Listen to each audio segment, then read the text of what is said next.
എല്ലാവർക്കും പുതിയൊരു വീഡിയോയിലേക്ക് സ്വാഗതം. അപ്പോൾ ഇന്ന് നമ്മുടെ കൂടെ ഉള്ളത് അൾട്രാ വയലറ്റ് F77 മാക് 2 എഡിഷനാണ്.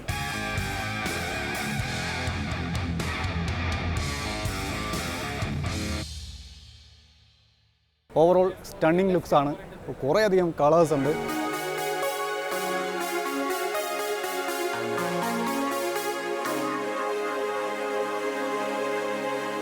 അതുപോലെ തന്നെ ഇതിൻ്റെ ബേസ് വേരിയൻ്റ് പ്രൈസ് സ്റ്റാർട്ട് ചെയ്യുന്നത് 2.99 lakhs-ലാണ്. ടോപ്പ് എൻഡ് മോഡലിന് 3.99 lakhs. അപ്പം കിടിലൻ പ്രൈസിംഗ് ആണ് കൊടുത്തിരിക്കുന്നത്. അപ്പോൾ നമുക്ക് ഇതിൻ്റെ ഡീറ്റെയിൽസിലേക്ക് കിടക്കാം. അപ്പോൾ നമുക്ക് ആദ്യം തന്നെ ഇതിൻ്റെ ഡിസൈനെ പറ്റി സംസാരിക്കാം. ഓവറോൾ ഒരുപാട് കളർ ഓപ്ഷൻസ് ഇവർ കൊടുത്തിട്ടുണ്ട്. ഇതിപ്പോൾ ഒരു 3 ബൈക്സാണ് ഇവിടെ വെച്ചിരിക്കുന്നത്. വേറെ 6ഓളം കളേഴ്സും അവൈലബിൾ ആണ്. ഡിസൈൻ്റെ കാര്യത്തിൽ വലിയൊരു പ്രധാനപ്പെട്ട കാര്യം പറയാനായിട്ടുള്ളത്, ഈ ഒരു അൾട്രാ വയലറ്റ് F77 എന്ന് പറയുന്ന ബൈക്ക് നമുക്ക് നട്ടും ബോൾട്ടും പെട്ടെന്ന് കണ്ടുപിടിക്കാൻ പറ്റാത്ത രീതിക്കാണ് ഇതിൻ്റെ എൻജിനീയറിംഗ് ചെയ്തിരിക്കുന്നത്. ആ കാര്യത്തിൽ അൾട്രാ വയലറ്റ് ടീം കിടിലൻ വർക്കാണ് ചെയ്തിരിക്കുന്നത്. പെട്ടെന്ന് നോക്കിയാൽ എങ്ങും നമുക്ക് ഇതിൻ്റെ ഒരു സ്ഥലത്തും നട്ടും ബോൾട്ടും എങ്ങും കാണാൻ പറ്റുന്നില്ല. പിന്നെ സ്വിംഗ് ആമിലും അതുപോലെ ഫ്രണ്ട് ഫോർക്കിലും ഒക്കെ ഉള്ളൂ നമുക്ക് ലൈറ്റായിട്ട് കാണാൻ പറ്റുള്ളൂ. അതർവൈസ് ഈ ഒരു ബോഡിയുടെ മറ്റ് ഭാഗങ്ങളിലേക്ക് നോക്കിയാൽ എല്ലാം വളരെ വെൽ ഫിനിഷ്ഡ് ആയിട്ടാണ് ചെയ്തിരിക്കുന്നത്. ബോൾട്ടൊന്നും എങ്ങും കാണാൻ പറ്റത്തില്ല. അപ്പോൾ അങ്ങനെ ഒരു കാര്യത്തിൽ എനിക്ക് തോന്നുന്നത് വേറൊരു ലോകത്തുള്ള ഒരു ബൈക്കിലും അങ്ങനെ ഒരു സംഭവം ചെയ്തിട്ടില്ല എന്നാണ് എൻ്റെ ഒരു കാഴ്ചപ്പാടിൽ മനസ്സിലാക്കാൻ പറ്റിയത്. ഇതിൻ്റെ പവർ ഫിഗേഴ്സ് എന്ന് പറയുന്നത് ഒരു രക്ഷയില്ല. ഇപ്പം പവർ കൂട്ടി, അതുപോലെ പ്രൈസ് കുറച്ചു. അതായത് പവറിൻ്റെ കാര്യം പറഞ്ഞു കഴിഞ്ഞാൽ 40 ഹോഴ്സ് പവറാണ്. അതുപോലെ തന്നെ ടോർക്കിൻ്റെ കാര്യം പറയുകയാണെന്നുണ്ടെങ്കിൽ 100 Nm ടോർക്കാണ്. 0 to 100 ആ ഒരു കിലോമീറ്റർ സ്പീഡിൽ എത്താനായിട്ട് ജസ്റ്റ് 7.7 seconds മാത്രം മതി. 0 to 60 എന്ന് പറയുന്നത് 2.6 seconds മാത്രം മതി. അപ്പം പവറിൻ്റെ കാര്യത്തിൽ ഭീകരമായ പവർ ഡെലിവറി നൽകുന്ന ഒരു ബൈക്കാണ് അൾട്രാ വയലറ്റിൻ്റെ F77 മാക് 2. അതുപോലെ തന്നെ ഇതിൻ്റെ റീജനറേറ്റീവ് ബ്രേക്കിംഗ് സിസ്റ്റം എന്ന് പറയുന്നത് 10 ലെവൽ അവർ അഡ്വാൻസ്ഡ് ആയിട്ട് ചെയ്തിട്ടുണ്ട്. പഴയ മോഡലിൽ 3 ലെവൽസ് മാത്രമാണ് ഉണ്ടായിരുന്നത്. ഇപ്പോൾ 10 ലെവൽസ് ആക്കി മാറ്റിയിട്ടുണ്ട്. അതായത് ഡീസലറേഷൻ ടൈം എന്ന് പറയുന്നത് വളരെ കുറച്ച് മാത്രം മതി. പിന്നെ ഇതിൻ്റെ പ്രധാനപ്പെട്ട കാര്യം എന്ന് പറയുന്നത് ഇതിൻ്റെ ബാറ്ററി റേഞ്ചാണ്. അതായത് IDC റേഞ്ച് എന്ന് പറയുന്നത് 307 കിലോമീറ്റർ ആയിരുന്നു പഴയ മോഡലിൽ. പക്ഷേ 323 കിലോമീറ്റർ ആക്കി മാറ്റിയിട്ടുണ്ട്. അപ്പം ബാറ്ററി റേഞ്ചും കൂട്ടിയിട്ടുണ്ട്. അപ്പോൾ അതൊക്കെ ഒരു വലിയ കാര്യം തന്നെയാണ്. പിന്നെ ഇതിൻ്റെ റിയൽ ലൈഫ് ഒരു ബാറ്ററി ഫിഗർ എന്ന് പറയുന്നത്, ബാറ്ററി റേഞ്ച് എന്ന് പറയുന്നത് നമുക്ക് ഏകദേശം ഒരു 280 അടുത്ത് പ്രതീക്ഷിക്കാം ഓവറോൾ ബാറ്ററി റേഞ്ച് എന്ന് പറയുന്നത്. അപ്പോൾ അത് നല്ലൊരു മികച്ച ബാറ്ററി റേഞ്ച് തന്നെയാണ് ഇത്രയും പവർഫുൾ ആയിട്ടുള്ള ഒരു മെഷീനെ സംബന്ധിച്ച് നോക്കുമ്പോൾ.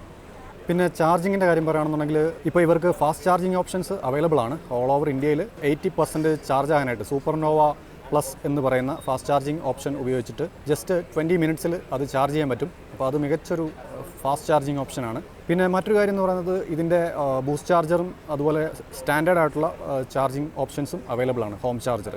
അപ്പോൾ അത് നമുക്ക് ഇതിൻ്റെ കൂടെ കിട്ടുന്ന അല്ലെങ്കിൽ ആക്സസറീസ് ആയിട്ട് വാങ്ങിക്കാൻ പറ്റുന്ന പാനേഴ്സ് ഉണ്ട്. അപ്പോൾ അത് വെച്ചിട്ട് നമുക്ക് അതിൽ ക്യാരി ചെയ്യാൻ പറ്റും. വളരെ നീറ്റ് ആൻഡ് ക്ലീൻ ആയിട്ടാണ് ആ ഡിസൈൻ അവർ ചെയ്തിരിക്കുന്നത്. അതുപോലെ തന്നെ പേറ്റൻ്റ് ആയിട്ടുള്ള ഒരു ടെക്നോളജിയും കൂടെ അൾട്രാ വയലറ്റ് ഈ ഒരു ബൈക്കിൽ കൊണ്ടുവന്നിട്ടുണ്ട്. അതെന്താണെന്ന് ചോദിച്ചു കഴിഞ്ഞാൽ UVDSC എന്ന് പറയും, ഡൈനാമിക് സ്റ്റെബിലിറ്റി കൺട്രോൾ. അതായത് നമുക്കിപ്പം ബ്രേക്കിംഗ് ചെയ്യുന്ന സമയത്ത് വളരെ ഈസി ആയിട്ട് അല്ലെങ്കിൽ വളരെ സ്റ്റേബിളായിട്ട് പാനിക് ബ്രേക്കിംഗ് സിറ്റുവേഷൻസിൽ അത് ഹെൽപ്പ് ചെയ്യും. വളരെ കൺട്രോൾഡ് ആയിട്ട് നമുക്ക് ബ്രേക്ക് അപ്ലൈ ചെയ്ത് നിർത്താൻ പറ്റും. അപ്പോൾ അങ്ങനെ ഒരു ഗുണവും കൂടെ ആ ഒരു ടെക്നോളജിക്കുണ്ട്, dynamic stability കൺട്രോളിന്.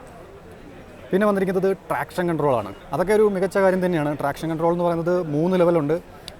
T1, T2, T3 എന്ന 3 ലെവൽസ് ഉണ്ട്.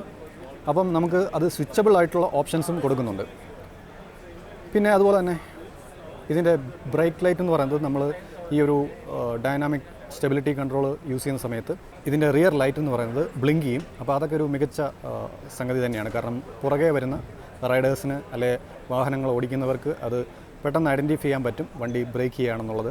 വാറൻറ്റി നോക്കുകയാണെന്നുണ്ടെങ്കിൽ 8 lakhs കിലോമീറ്റർ വരെ ബാറ്ററി വാറൻറ്റി കൊടുക്കുന്നുണ്ട്. അപ്പോൾ നമുക്ക് പ്രൈസിങ് ഫിഗേഴ്സിൻ്റെ കാര്യത്തിൽ പ്രൈസ് വളരെയധികം റെഡ്യൂസ് ചെയ്തിട്ടുണ്ട് ഇപ്പം. അപ്പോൾ ബേസ് വേരിയൻറ്റിൻ്റെ പ്രൈസ് എന്ന് പറയുന്നത് 2.99 lakhs ആണ്. അതുപോലെ ടോപ്പ് എൻഡ് മോഡൽസിന് 3.99 lakhs ആണ്. അതായത് വളരെ അഫോർഡബിൾ ആയിട്ടുള്ള രീതിയിലേക്ക് ഇതിനെ മാറ്റി പഴയ പ്രൈസിങ് ഫിഗറിൽ നിന്നും ഒരുപാട് പ്രൈസ് കുറച്ചിട്ടാണ് ഇപ്പോൾ ഈ വണ്ടി സെയിൽ ചെയ്യുന്നത്. പിന്നെ ഇതിനകത്ത് 3 റൈഡിംഗ് മോഡ്സാണ് വന്നിരിക്കുന്നത്. Glide, Kombat, ബെല്ലിസ്റ്റിക്. ഗ്ലൈഡ് എന്ന് പറയുന്നത് ഏറ്റവും ബാറ്ററി റേഞ്ച് കൂടുതൽ കിട്ടുന്ന ഒരു മോഡാണ്. അതുപോലെ കോമ്പാറ്റ് എന്ന് പറയുന്നത് ഒരു മിക്സഡ് ആയിട്ടുള്ള ബാലൻസ്ഡ് ആയിട്ടുള്ള പവറും ബാലൻസ്ഡ് ആയിട്ടുള്ള മൈലേജും കിട്ടുന്ന ഒരു മോഡാണ്. ബെല്ലിസ്റ്റിക് എന്ന് പറയുന്നത് ഏറ്റവും പവർഫുള്ളായിട്ടുള്ള ഏറ്റവും ടോർക്കി ആയിട്ടുള്ള റൈഡിങ് മോഡാണ്. ഒരു രക്ഷയില്ലാത്ത പവർ ഡെലിവറിയാണ്. ടോർക്ക് എന്ന് പറയുന്നത് വേറെ ലെവലാണ്. ഒരു 150+ സിമ്പിളായിട്ട് സ്പീഡിലെത്താൻ പറ്റും ബലിസ്റ്റിക് മോഡിൽ. ഇതിൻ്റെ ഏറ്റവും മാക്സിമം പവർ എടുക്കാൻ പറ്റുന്ന ഒരു മോഡാണ് ബലിസ്റ്റിക് എന്ന് പറയുന്നത്. പിന്നെ ലുക്ക് വൈസ് ഒരു രക്ഷയില്ല. വളരെ എയറോഡൈനാമിക് ആയിട്ടുള്ള ഒരു ഡിസൈനാണ് ഓവറോൾ ഇതിനകത്ത് ചെയ്തിരിക്കുന്നത്. ഡിസൈൻ എന്ന് പറയുന്നത് ഗംഭീരമാണ്. അപ്പം അൾട്രാ വയലറ്റിൻ്റെ F77 Mark II എഡിഷനാണ് നിങ്ങളിപ്പോൾ കണ്ടുകൊണ്ടിരിക്കുന്നത്. വളരെ ബൾക്കി ആയിട്ടുള്ളൊരു ബൈക്കാണ്. പക്ഷേ ഓവറോൾ ബാറ്ററി കാര്യങ്ങളൊക്കെ അവർ വളരെ നീറ്റ് ആൻഡ് ക്ലീൻ ആയിട്ട് അത് ഇതിനകത്ത് ഉൾക്കൊള്ളിച്ചിട്ടാണ്. വലിയ ബാറ്ററി പാക്കാണ് കൊടുത്തിരിക്കുന്നത്. അപ്പം ഇതൊരു നോർമൽ ബൈക്ക്, ഒരു ഇലക്ട്രിക് ബൈക്കിനെ വെച്ച് കമ്പയർ ചെയ്യാൻ പറ്റില്ല. ഇതൊരു പവർഫുള്ളായിട്ടുള്ള എന്നാൽ അത്യാവശ്യം മൈലേജ് കിട്ടുന്ന തരത്തിലുള്ള ഒരു അൾട്രാ വയലറ്റിൻ്റെ ഒരു ഇലക്ട്രിക് ബൈക്കാണ്. പെർഫോമൻസിനെ ഇഷ്ടപ്പെടുന്ന അതുപോലെ തന്നെ സ്റ്റണ്ണിങ് ലുക്സിനെ ഇഷ്ടപ്പെടുന്ന ആളുകൾക്ക് വേണ്ടിയിട്ട് ഡിസൈൻ ചെയ്തിരിക്കുന്ന ഒരു ബൈക്കാണ് അൾട്രാ വയലറ്റ് F77. നമ്മുടെ റൈഡ് റിവ്യൂ ഓൾറെഡി പഴയ F77 നമ്മൾ അപ്ലോഡ് ചെയ്തിട്ടുണ്ട്. കാണാത്തവർക്ക് കാണാം. അപ്പം ഈ വീഡിയോ വൈൻഡപ്പ് ചെയ്യാനുള്ള ടൈമായി. വീഡിയോ യൂസ്ഫുൾ ആയെങ്കിൽ തീർച്ചയായിട്ടും കട്ട സപ്പോർട്ട് പ്രതീക്ഷിക്കുന്നു. ഞെക്കിപ്പൊട്ടിക്കാനുള്ള എല്ലാ ബട്ടൺസും വീഡിയോയുടെ താഴെ പിടിക്കാറുണ്ട്. അത് നിങ്ങളുടെ ഒരു ഇംഗിതം പോലെ ചെയ്തേക്കുക. അപ്പോൾ അടുത്തൊരു കേടു വീഡിയോയുമായി വരുന്നത് വരെ ടേക്ക് കെയർ. ബൈ.